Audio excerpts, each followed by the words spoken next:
गुरुजी जय श्रीमन नारायण जी। मुझको तो ये लगता कि प्रभु मुझे इतना दे कि मैं अपने देश में आपकी कथा करा सकूं। प्रभु कौन से देश से हो?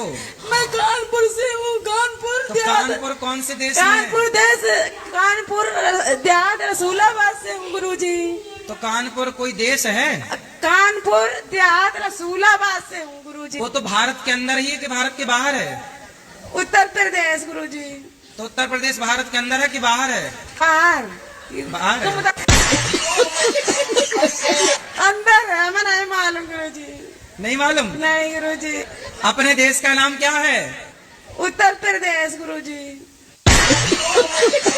अच्छा, अपने देश का नाम है भारत। भारत देश। और भारत का ये उत्तर प्रदेश एक राज्य है।